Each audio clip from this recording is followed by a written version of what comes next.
All right, welcome everyone to this last CSSR webinar of 2022 for the new book. Here it is. It's real. There's a hard copy of it called Sacred Cyberspaces, Catholicism, New Media, and the Religious Experience. So I'll start us off with our land acknowledgement here for Waterloo. So I'm based here at the University of Waterloo in Ontario, Canada, and we're situated on the Haldimand Tract, land which was promised to the Haudenosaunee of the Six Nations of the Grand River, and is within the territory of the neutral Anishinaabe and Haudenosaunee peoples. So welcome. And today we have a wonderful presentation and Q&A period with the authors of this new book, Oren Golan and Michele Martini. And so Oren is a faculty member at the University of Haifa, Faculty of Education. So again, thank you for being here on Israeli time, much appreciated. Oren has a background in the sociology of religion and the sociology of youth. He studies tensions and the social manifestation of new media activity among religious communities, exploring digital Judaism, digital Catholicism, which the book is about today, and most recently has edited a special issue on the workings of religious digital youth in the journal Religions. So you can go check that out if it's a topic that interests you. Michele his research is primarily focused on computational social science and specifically on the development of methods for the analysis of unstructured data sets such as text, videos, images, and user interfaces.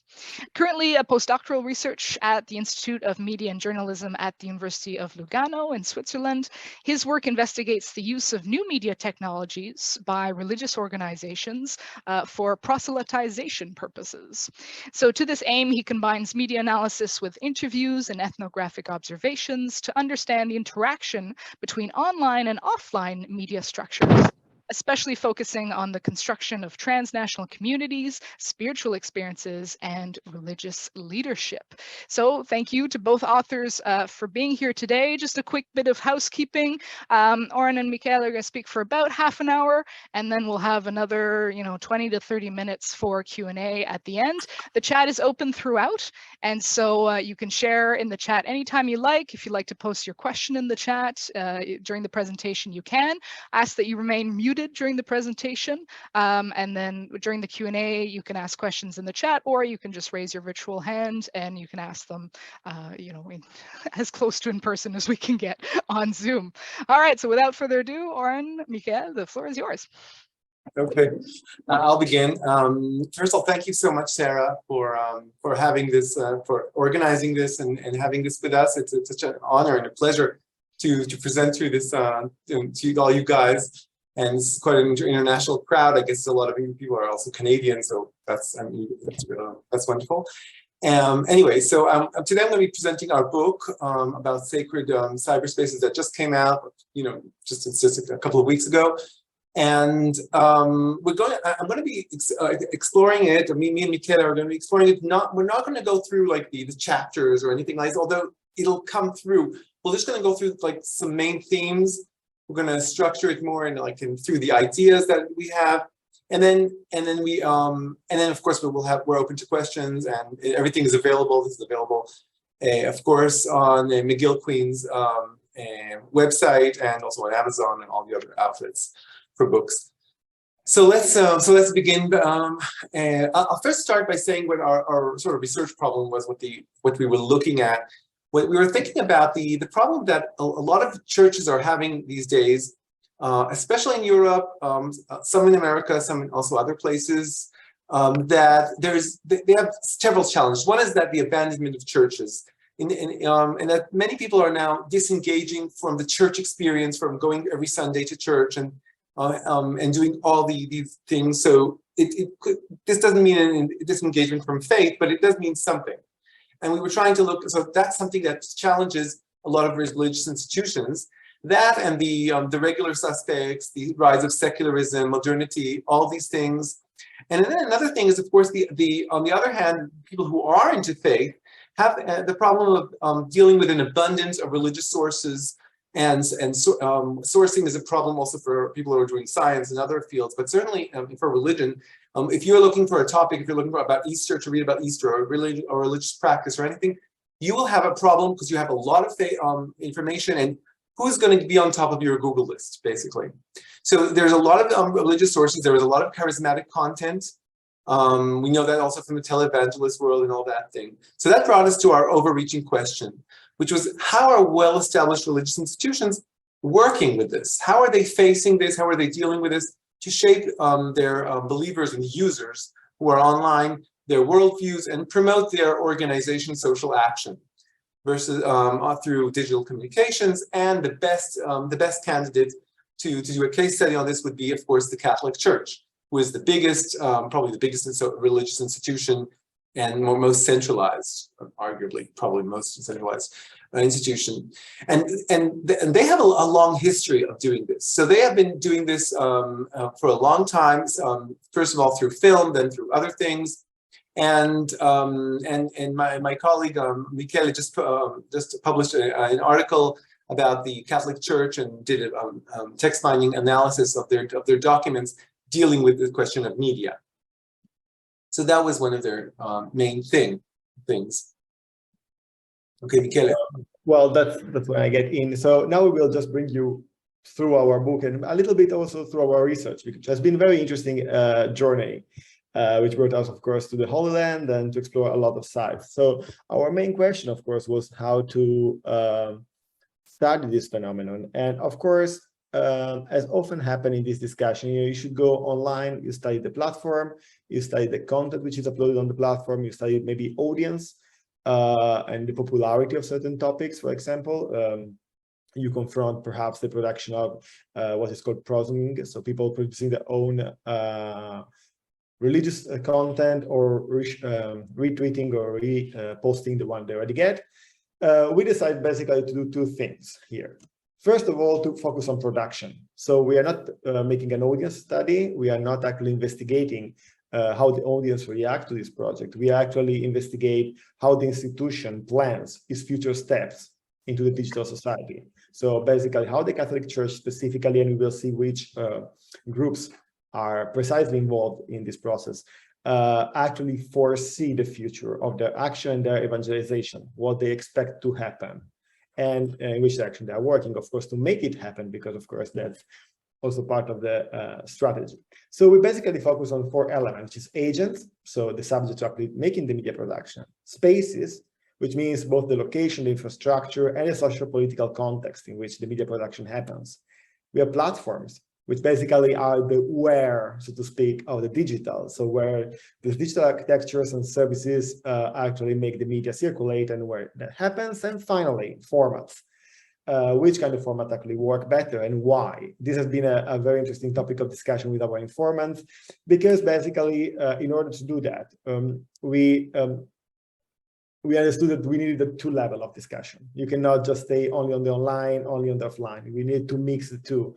And it was a bit of a challenge indeed, because you are mixing media analysis with media ethnography or actual sociology of religion. So everything, all this data, which are very different qualitatively, need somehow to get together at a certain point. And so we had basically for the offline form of media ethnography and for the online form of media analysis, that both appear in our book, more or less overlapping constantly and talking to each other. At least that's what we would like to happen.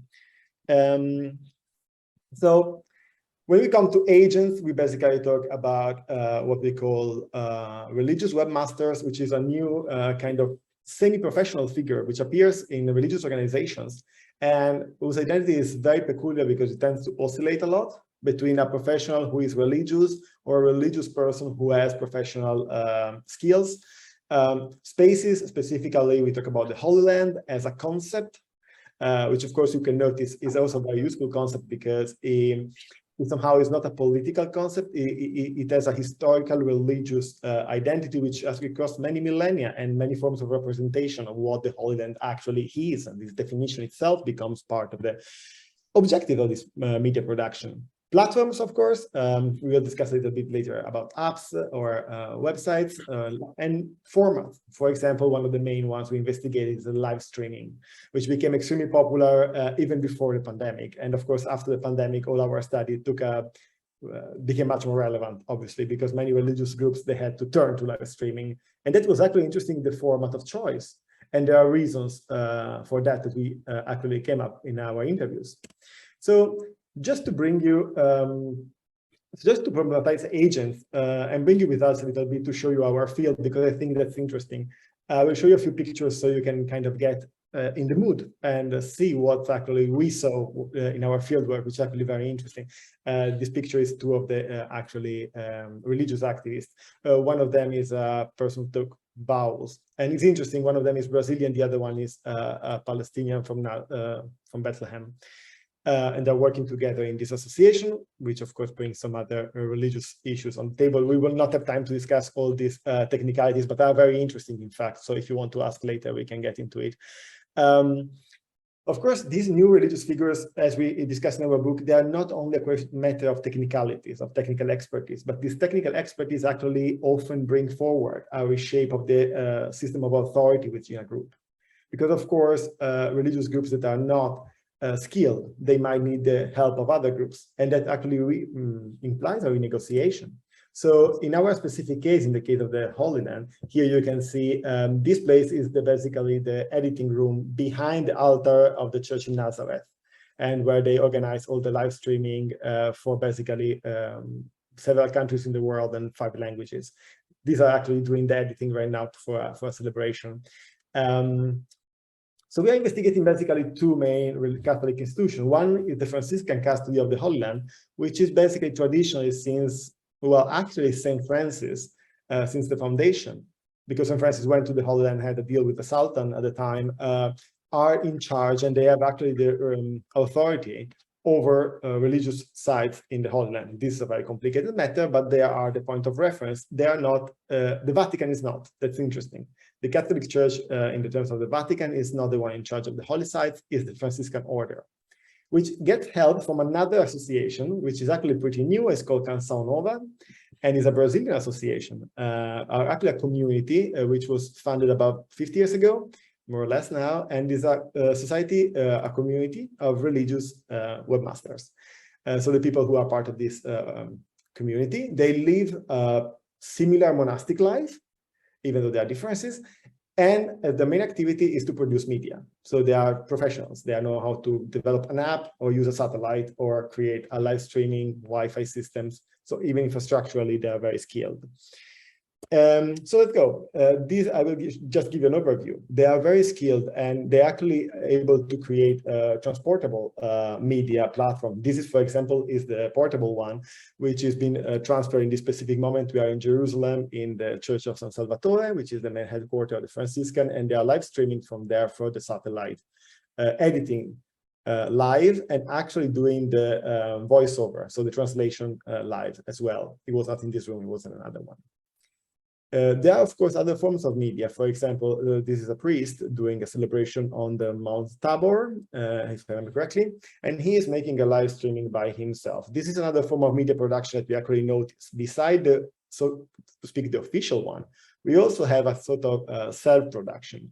And this is very common, for example, for priests and clergy that come from third world countries, so to speak, or development countries, which actually they normally go to Jerusalem and they live stream their experience for the faithful and the believers back home. This is a very interesting form of engaging their community that couldn't actually do the trip. Well, this is, we are in Nazareth, and this camera is, for example, just to give an example of the sophistication of the technology. This is a wireless camera, and in order to make this wireless camera, which was designed specifically to be able to follow a procession without having a cable, because that would have been a problem, right? So they design a Wi-Fi camera. It has antennas, which is actually able, and they had to invent an entire Wi-Fi system around the church and to create it and build it in order to make this camera work. And all this just to be able to live stream a procession that would just walk outside the walls of the church. They produce also, of course, DVDs and other forms of more traditional media, especially for the people who go to visit celebration. This is right after a celebration, there is already a DVD recording done, so people can have it right after when they leave the church. One other element which is very interesting, and it appears very, I'm sorry, I'm going very fast, but I just want to give you a general idea.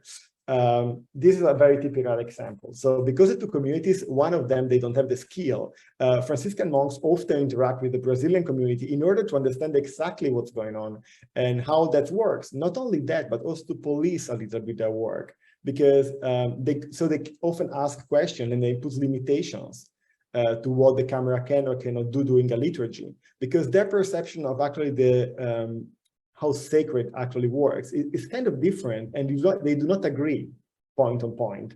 And this is another interesting element, that theologically speaking, they are not that close, especially when it comes to media. For example, the Brazilian people, the community, are actually believe that sacredness can be transferred through media, while the Franciscan are a bit more skeptical about this from a theological point of view.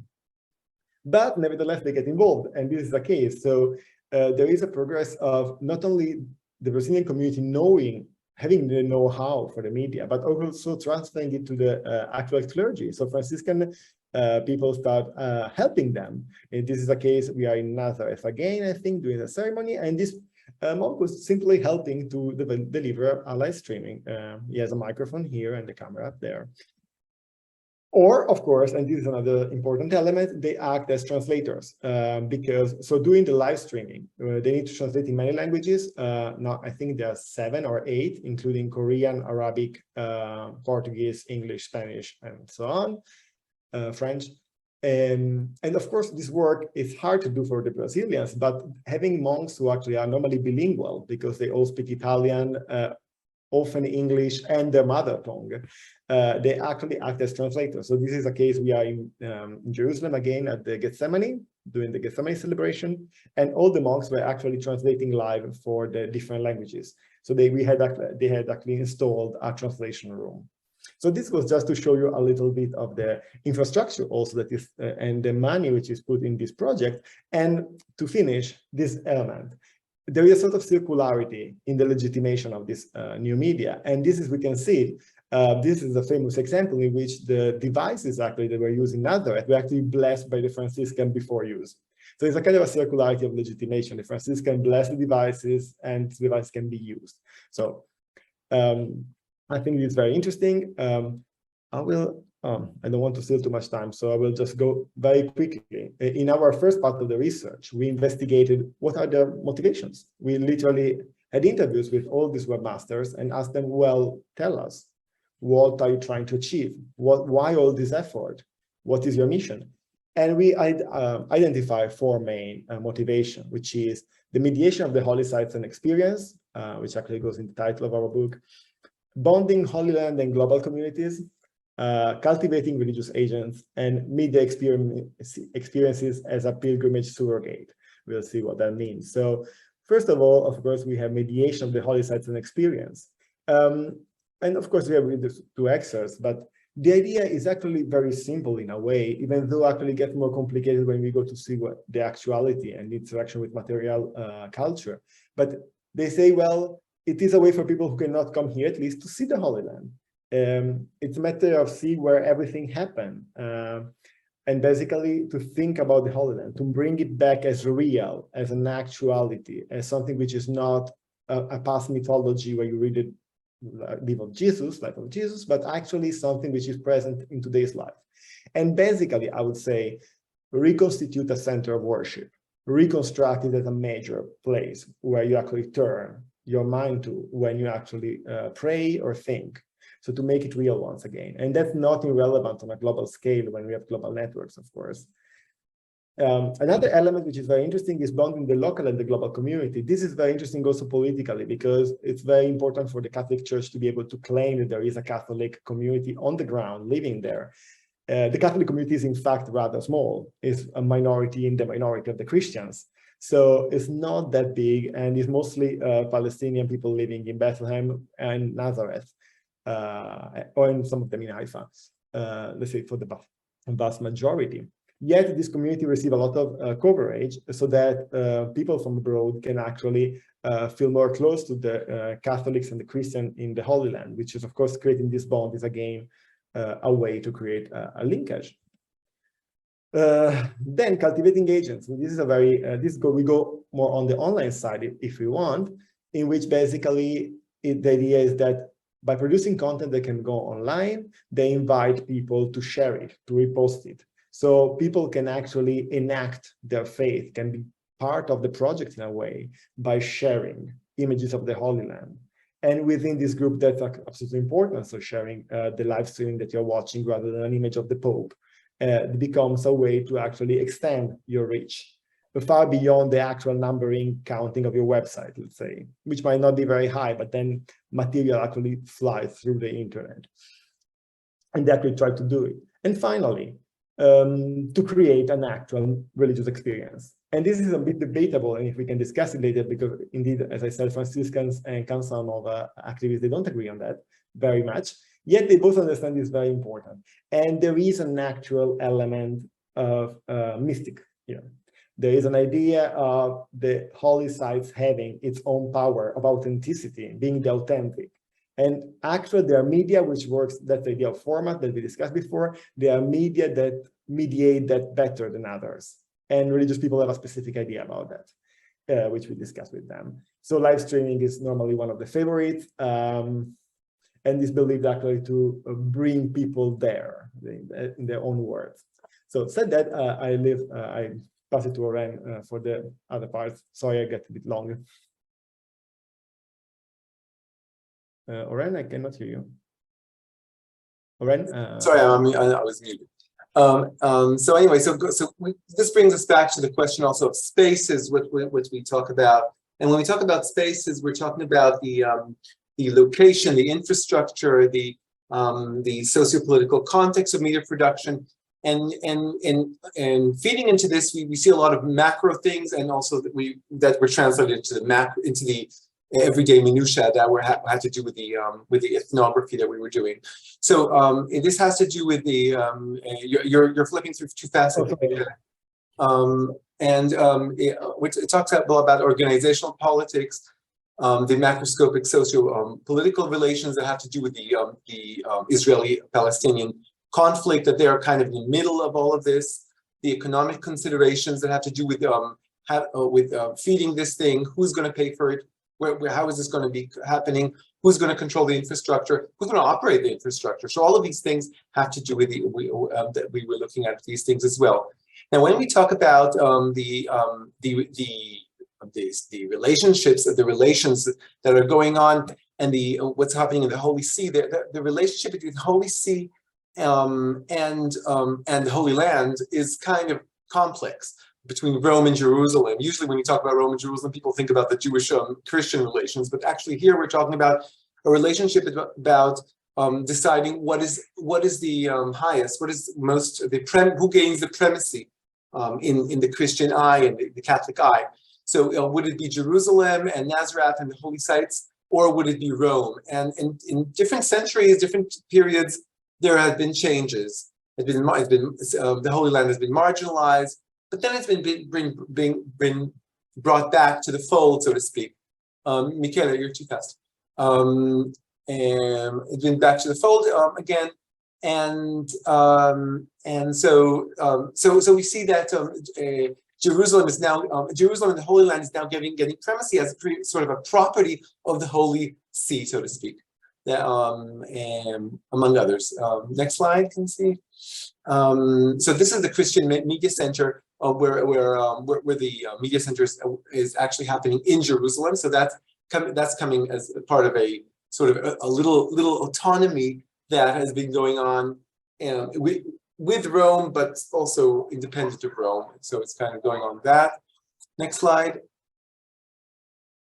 Here we can see. Here we can talk about a little bit about the Arab-Israeli conflict, which feeds into this whole thing. We should remember that when the Christian Media Center goes into a place like Gaza, they have to deal with a lot of burdens that have to do with Hamas and Israeli checkposts and all kinds of different things. But they're still trying to bring in, and this video was taken during COVID, so they're still trying to be kind of in a sense sort of heroic, in a sense, like a sort of special religious journalism, that they're bringing this information now back to this global world and showing how Christianity is affecting the global world, and even under times of conflict. Next slide.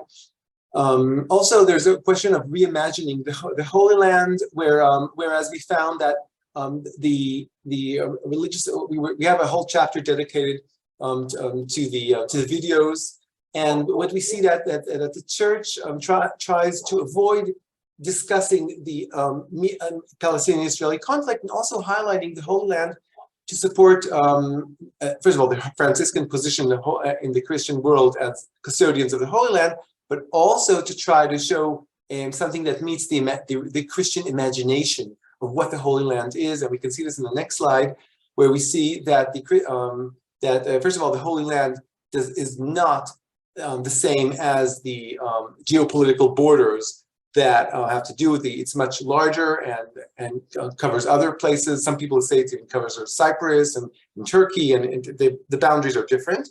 And then another thing we can see is that in the Christian imagination, the Holy Land is identified with with deities, and something that mixes some kind of a Italian, maybe a Renaissance, together with it's all mixed up sort of in the imagination.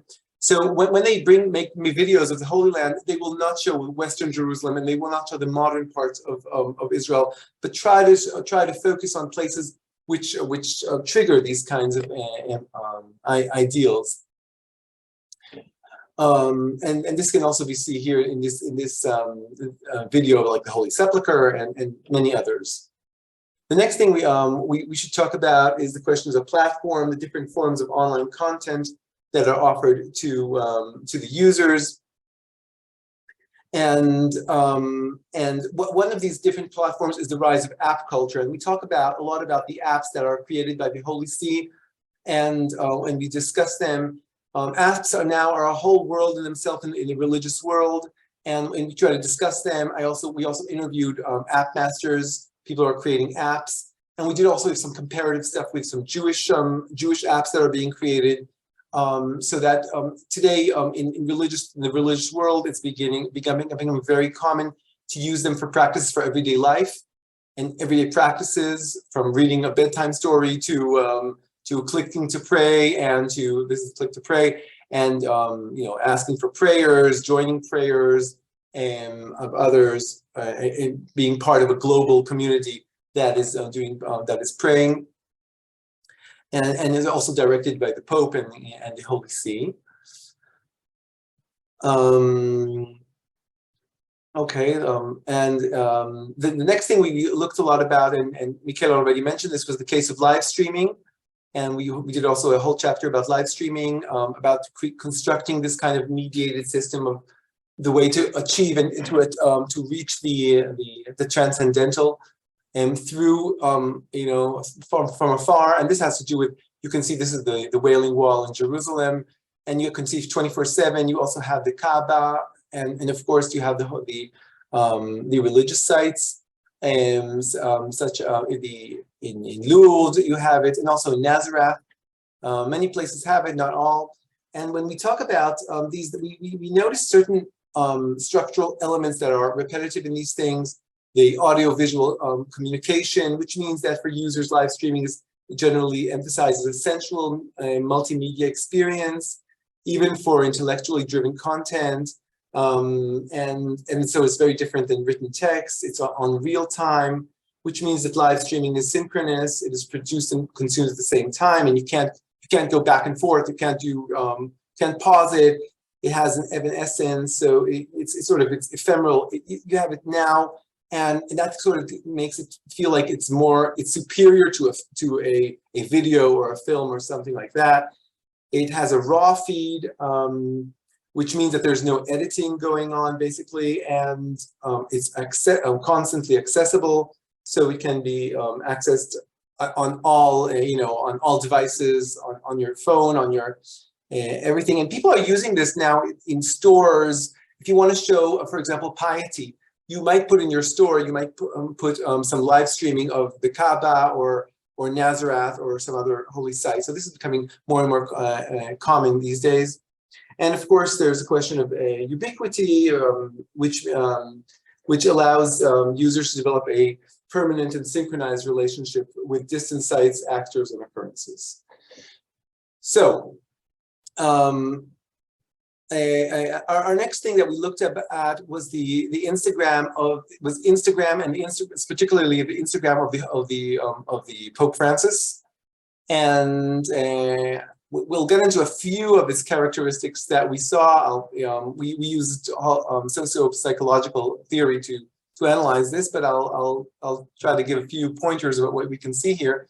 First of all, you can see that Francis he has a lot of followers, and this is an older picture. There are some newer ones that have even more followers, but he's not following anyone. You can see there's 0 followers on this slide. You can see, and which is kind of interesting. And so that's one thing. And I think even if you go to his Twitter feed or to some other social media, he only follows his sites in other languages. So it's not.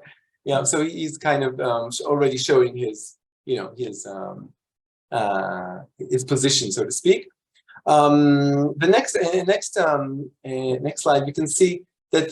So here, this is the Pope appears in almost all of the images in his feed, which is something in itself.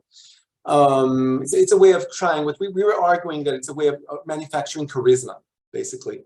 This is how, because charisma is something that you have to work on all the time. It's not something that you can simply leave as, just leave it there. So the presence of the leader is always there. You see him in most of the slides. He is there. The second thing you see here is that, Michele, the second thing is that the transcendental meanings. It has to do. We see a lot of in a lot of the images. We see the Pope is kind of praying. He's in some kind of he's by himself. We see himself in some kind of meditative state or something. So so it also gives a sense of his being connected to other worlds, so to speak, and closer to the God. And the next thing is that we see most of the time you see the Vatican and familiar sites, so that when people go to see the website, they feel like it's familiar. They see the Pope, they know the Pope. It's not some kind of cleric that they're not sure they know. They know the Pope, they know the situation, they know the person. So this is a very good scene that they would be repetitive in the feed. What else do we see? We see a lot of semi-tangible relationship, a lot of this is haptic, like do you of him touching or not touching. There's a lot of going on with that kind of thing, and also kissing babies and the whole thing of that as well. Then they have another thing with the whole thing about the marginality of high-ranked clergy. The clergy, the high-ranked clergy, are not so much in the picture, and this is not by chance. The focus is on he's the most acceptable. Everyone loves him. The clerics, sometimes they may be controversial or not interesting, so to speak. So if you pick why they chose this, is kind of you can speculate about this. And the next thing, so yeah, okay. So that's like to summarize the whole thing, basically. First of all, we have to think about the problem of the Catholic Church. First of all, the Church has been suffering now for decades of scandals and mistrust and all kinds of problems that are vexing them. And so that's one problem, is that they have an image problem, so to speak. It's more than an image, but the image is what they're trying to manage here. The second problem is the problem of massive conversion. In the past decades, there's been a massive conversion, especially in South America, and the church is working to get this into control. The charismatic movements that have been growing there, the Pentecostals, other groups. So this is a way of sort of countering the conversion, and sometimes conversion can be a very quiet thing. doesn't have to be a full conversion. It could be a silent conversion, a small conversion. There's all kinds of ways, or disengagement, all kinds of things that are going on. This connects with the next point of the secularism and the abandonment of religious practice that I mentioned, and then less appearing in collective rituals. A sense of stagnation that has been a criticism that many Catholics feel about the Catholic Church, and have been giving rise to a lot of Facebook groups that we've been noticing as well, that have been growing to try to meet this kind of problem. And also there's sort of an identity fluidity and religious marketplace where, you know, people are changing a little bit, introducing alternative beliefs into their lifestyle. So it's not that like they're Catholic and they're 100% Catholic. There are all kinds of things sometimes going on in their lives, and they're mixing and mixed marriages, and everything's going on in that world. So so finally, to bring to our last slide, I think it's the last slide. Oh no, it's our last, yeah, so it's last table.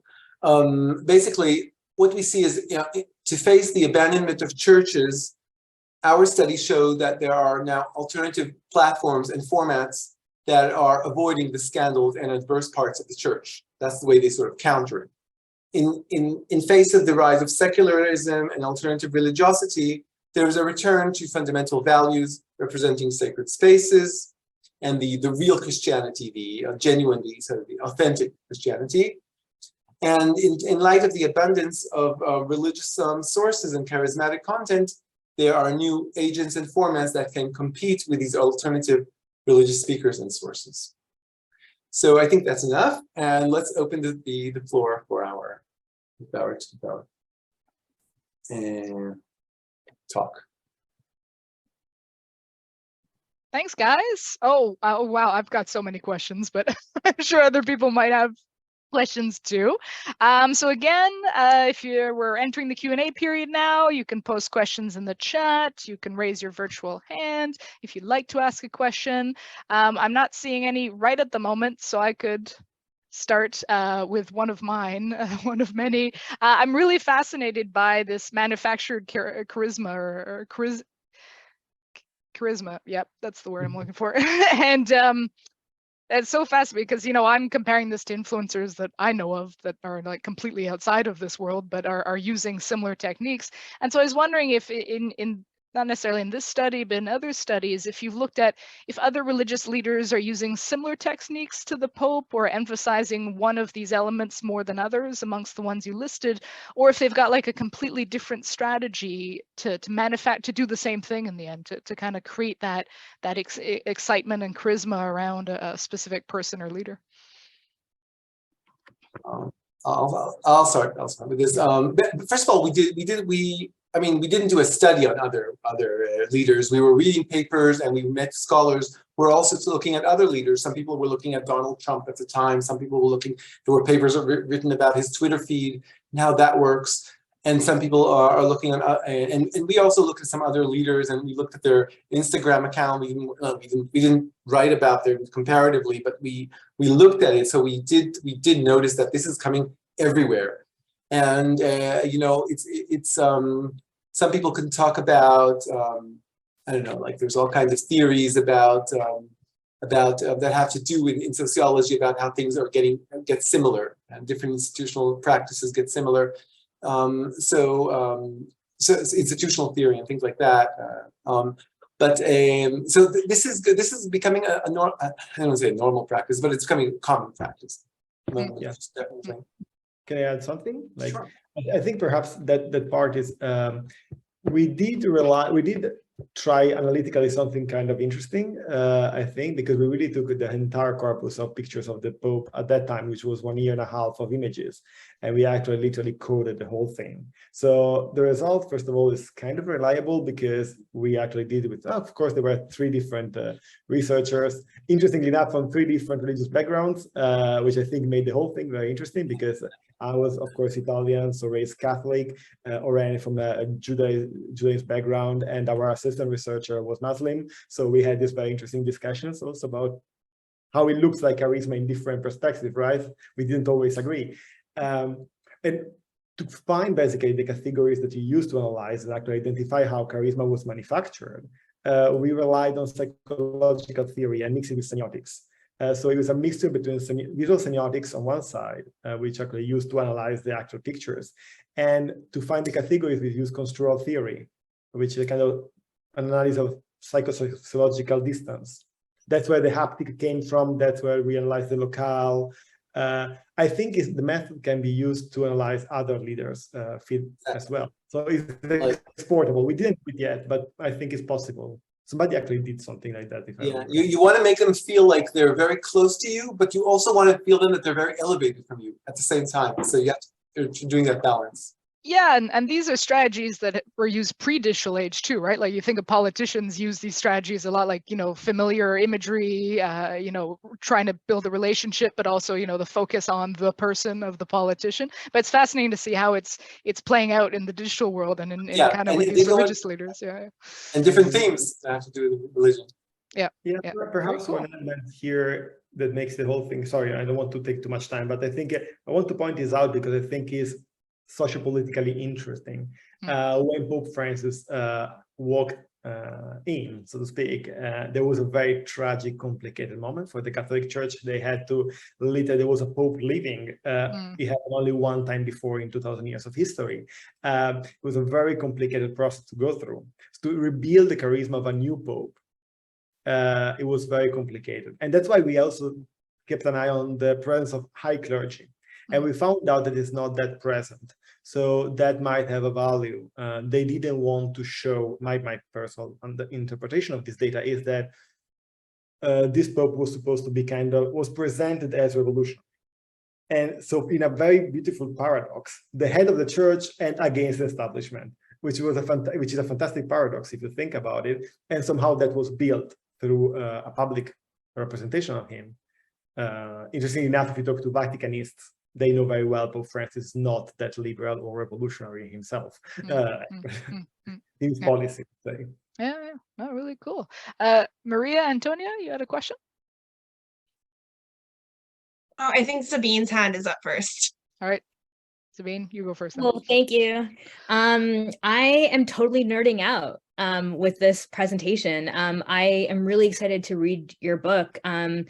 My dissertation project is focused on the digital experiences of Sikh millennial activists in Canada. And I'm really impressed with how you've been able to manage the online and offline data. Like, that's a lot of data to collect. And I'd be curious to know how you manage it and how you code it. And maybe that's something that we can talk about after. I might reach out to you about that. Just, I think it would be an interesting comparative case because I'm using Instagram as my research tool and I'm using it as a user to gather this data. So I'd be interested to see how you navigate that. My question is though, when I think of digital religion, the assumption I make because of the work I do is that it's millennials who are using and producing this content. And I wouldn't have noticed it otherwise had you not posted pictures. But the people who are running these media productions are old. No offense to anyone in the room, but they're older and they're using old technology to do new things. Like there's no drones. Like I'm just like really interested to see, like, do these churches think that this is an avenue for young people to come and participate in the production of the church? Are you asking that demographic question? There's so many things I could ask about that, but I'll leave it up to you to decide how you want to approach it. Well, I would just say one thing. Our group in Jerusalem has a drone and he uses it for, actually it's very useful if you think about the experience of viewing, being able to show a crowd from above or stuff like that. Also, it encounters infrastructural problems. You cannot fly a drone over Jerusalem old city for security reasons. If you try that, the drone will literally fall because there is literally a jamming system. So they actually interact, they have a drone and they would like to use it more. We discussed that, but the geopolitics of it. And actually your media production encounters a lot of difficulties, a lot of, you end up touching a lot of powers and structures in the process of production. I think that's very fascinating in the terms of we always think, religious media is only the online part, right? It starts when it's online and then it goes around and we see what it does. But actually that image or that specific content has a history itself of how it was produced and thought. And I think that that's also something I'd like to point out. I think your question is very good also because it converges two cultures, and it converges now, and we see this with the meeting between the Canção Nova, the Brazilian group, and the Franciscan group, who kind of the Brazilian group represent a younger demographic and which are more media savvy, and the Franciscan sort of are positioning themselves more into the older generation, also by choice also. So it's kind of a meeting of both things. You want to preserve the orthodoxy, but then you also want to go out and use the new tools and sort of meet and reach out to the young people. And the Instagram also does that a lot. So yeah, there is a meeting of the world. Thank you. Cultures. Okay, so who's the next one? Maria, I think. Yeah, Maria Antonia. Yeah. Hi, thank you for such a lovely presentation. My PhD research at Concordia with Jeremy Stolo looks at the Pope's social media. So this is exactly up my alley. So I have two questions for you. Please send Jeremy my my first regards. I will. He's just lovely. I'm so lucky I get to work with him. But my two questions, my first one is why the Pope's Instagram and not his Twitter? Because he does have a larger Twitter following and he does have several accounts across different languages, whereas on Instagram, he only has the one language account and less followers. I think it's something like 38 million on Twitter across all of his accounts. And then my second question, if I'm not taking up too much time, is whether or not you found that the pandemic accelerated these new media, whether or not, I'm thinking of my church back in Winnipeg where my family is, and how all of a sudden they were live streaming masses because they were trying to, go amid COVID policies. So I'd be really interested to see how, that kind of maybe some churches that wouldn't have adopted these methods, it kind of pushed them towards that.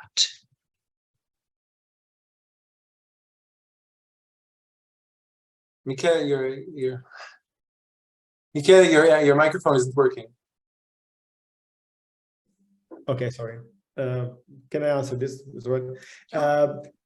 Well, first question, why the Instagram? Well, because first of all, there is a lot of work on Twitter, and Twitter, because also the API was open until recently was bought, but it was very easy to access in terms of research. We had a lot of research on Twitter. And research on Twitter is based on text mostly. So it's and Twitter is very small also, not very small, but relatively small in comparison to Instagram. So, and it has a different functioning in a way. So we were actually very interested. And so first of all, the structural element, definitely, because understudied in our opinion. Secondly, specifically the idea of avoiding the words, because words are complicated, but how do you build the image of a leader without speaking? That's much less controversial. If you manage to build a charismatic authority for yourself without actually having to speak, that makes it stronger in a way and somehow less controversial. Also, images, they don't need translation. So potentially the same image can go for all different languages around the globe, while of course Twitter needs to be diversified, otherwise people won't understand what is written there. So for all these elements, we found Instagram. Also, Pope Francis opened Instagram, was the first one. There was no Instagram before him. Pope Benedict XVI opened Twitter. The novelty of Pope Francis was the Instagram thing. So there were all these elements coming together and we thought it would be very interesting. Also, we found out that many religious leaders do the same. They have Instagram profiles. So we also thought about the comparative element. As for the pandemic, well, yes, a lot. When the pandemic started, I was in Brazil, actually, supposed to study much more, to conduct fieldwork in Canção Nova community. Which eventually didn't happen because of the pandemic, but I was actually there and got stuck there for quite a while. And I could see how the landscape within Brazil changed and how even religious groups who have a much higher level and necessity to use material tools in their religious life, such as candomblé, for example, Afro-Brazilian religions that actually include sacrifices, ritual food, dancing, all elements that they try to translate them online in a kind of a very hurried way. And some parts of, and that actually, perhaps the most interesting element is that triggered leadership and authority problems. Because people who were not particularly high in the hierarchy. Suddenly, maybe they were more skilled online. So they start gathering people. And they were previously not that high in the hierarchy of their own community, but now they're acting as leaders. So the people who were actually having traditionally the leadership found challenged. And that started all kinds of tensions inside. I know this because a friend of mine was conducting fieldwork on those communities, and we had discussions about it. Just to report. Just a short follow-up on what Michele is saying, not about the pandemic, but about the visual part of it. Well, I think one of the contributions that this book is kind of distinguishes this book a little bit, because it does focus on the visual parts and not on the textual parts, which other books do very well with. And if you want to read more about the pandemic thing, Heidi Campbell, and she had a group of scholars working on that. And it was really a wonderful piece to read. Okay, Joel, I think, is next. I think. Joel? Yeah, thanks. Super fascinating presentation here. Thanks for this. I'm part of a research team here in Canada. We're doing case studies with churches across the country. Cool. And we have a couple of Catholic case studies there. And so I have two questions out of this. The first, your thoughts on those, I think, within some Catholic communities who talk about like the Eucharist, for example, and partaking that in person. And so I'm just thinking about your live streaming observations and the ways in which groups are talking about that or framing that. And my second question, we have one Catholic parish who's all in on the technology stuff. And then we have another that as soon as they could drop the live stream kind of post restrictions era, they did. And they're like, this is how it's quote unquote meant to be in terms of our mass. So I'm just curious of your thoughts or engagement on those different narratives from within Catholicism. Thanks. I'll give Michele the Eucharist thing. If you want to comment on that. Okay. Yeah, I can give a quick answer. I mean, it's a big topic. Interestingly enough, it comes up also in the article that I wrote, where I actually analyzed using text mining a large amount of data about it. That's a question. Like, it's a complicated issue, and it has, of course, a lot to do with the materiality and material culture that religion is part of, right? There is inside the two communities and a strong disagreement about that, even though it's not discussed. And the funny part is that includes the power relationship. So I think we are witnessing kind of an adjustment, right? Like what Oren was saying before about the Council Nova somehow represents a younger version within the Catholic Church, a younger power, and the Franciscans somehow a powerful but yet more conservative group. You can see it in all these levels, and that happened, for example, when I was interviewing the head of the custody. I love that because he was like, yeah, they are very good, but they don't speak Latin. And he was very upset about that. But for him, it was something unacceptable. So there was this, I think there is a kind of an overlapping there. There is an understanding that the religious experience can be powerful through media, but not necessarily, and not necessarily theologically approvable. I don't know how to say. Even in the encyclicals, many times because within the Catholic Church, that's very important what the doctrine says. And even in that context, there were a lot of transformations in the course of time. So yeah, it's a kind of a changing landscape, and it has a lot to do about how much, it's interesting, how much power the different groups manage to get in virtue, in the specific case of their professional ability also, which I think is interesting. I don't know if he was I should add to that also the whole thing about the ceremonies and their translation into the online during this pandemic. And I saw this a lot also when looking at Jewish cases and the Haredi cases, all kinds of groups that are very, very reliant on congregation for their and for them the pandemic was a big crisis that they had to challenge, and once it receded, the pandemic, or seemingly receded, or maybe that did recede. Anyway, there's been a sort of a backlash of returning to normalcy. We also see this in academia, by the way, of coming back, leaving Zoom, not using Zoom, resisting Zoom after in this post-pandemic era. And I think it also, and the same thing had a lot to do also with rituals and the religious landscape. Oh, okay. Well, thanks, guys. I think we can wrap it up here. So again, for Sacred Cyberspaces, get your copy today. McGill Queen's University Press. Thanks again, guys, for the great Thanks for presentation, coming. great Thanks. conversation. The link to get your copy of your book is at the start of the chat. I just wanted to share a couple of slides, make a couple announcements before we head out for things coming with the CSSR. But first, again, this book is part of the Advancing Studies in Religion book series at McGill Queen's University Press, of which I'm currently series editor. So, you know, we've got lots of great titles. Go check them out online. And if you yourself have a book that you're writing, a manuscript that you have in mind that has to do with the study of religion, please let me know. We're always interested. So do please reach out. And the call for papers hasn't quite come out yet, but it's coming, we promise.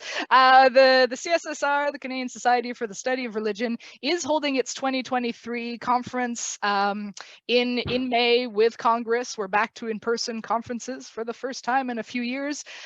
So it is going to be held there at York University at the end of May, from May 27th to May 30th. We're going back to a fully in-person format, so kind of like pre-pandemic. There will be a conference fee. You'll all have to come to York. Hopefully you'll get to see many of you there. We'll hold the AGM separately virtually later on, so we won't hold it during Congress.